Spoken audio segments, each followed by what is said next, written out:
Hello my beautiful people, welcome to another mind-blowing recipe. So let me tell you something really funny.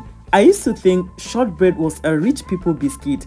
You know, those biscuits that look simple, but once you taste it, you start checking your bank balance like, am I allowed to enjoy this? That was shortbread for me. No sprinkles, no chocolate, no drama, just confidence.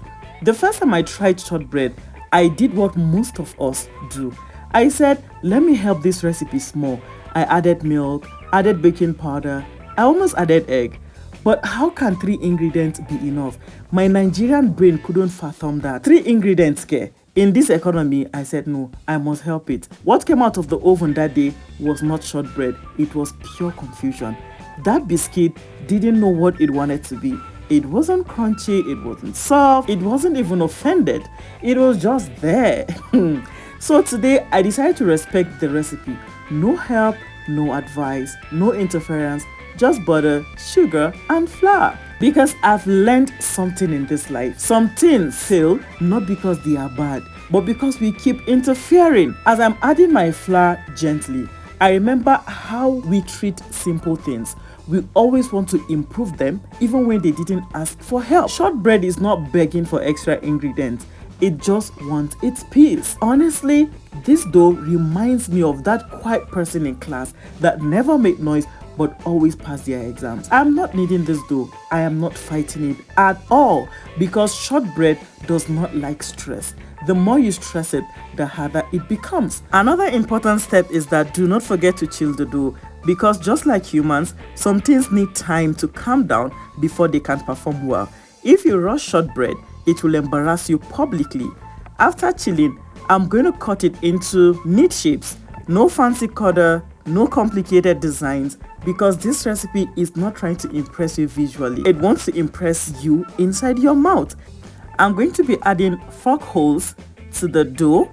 Some people think it is decoration. No, it is actually ventilation. Even shortbread needs to breathe. In the oven at low heat, not hot, not aggressive. Shortbread doesn't like shouting, it likes gentle conversation. If you bake it like cake, it will definitely punish you. Don't say I didn't warn you. Let me tell you the funniest part. When shortbread is baking, it will look like it's not doing anything.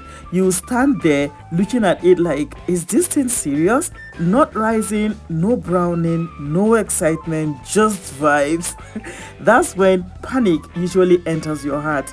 That's when people start increasing temperature, and that's where the heartbreak begins.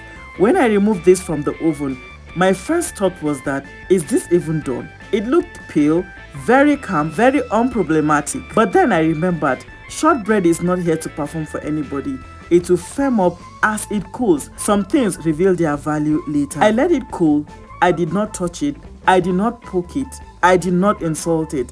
Because hot shortbread is fragile. Just like some people, you need to talk to them when they are calm. So if you're watching this and you're thinking this recipe is too simple, please remember my first shortbread attempt. Some lessons are learned by wasting butter. Thank you for watching. If you enjoyed this story and these cookies, please like, comment, and subscribe. And remember, simple things when done right can shock you. Bye, my dear positive vibers. I am definitely going to be seeing you in my next video.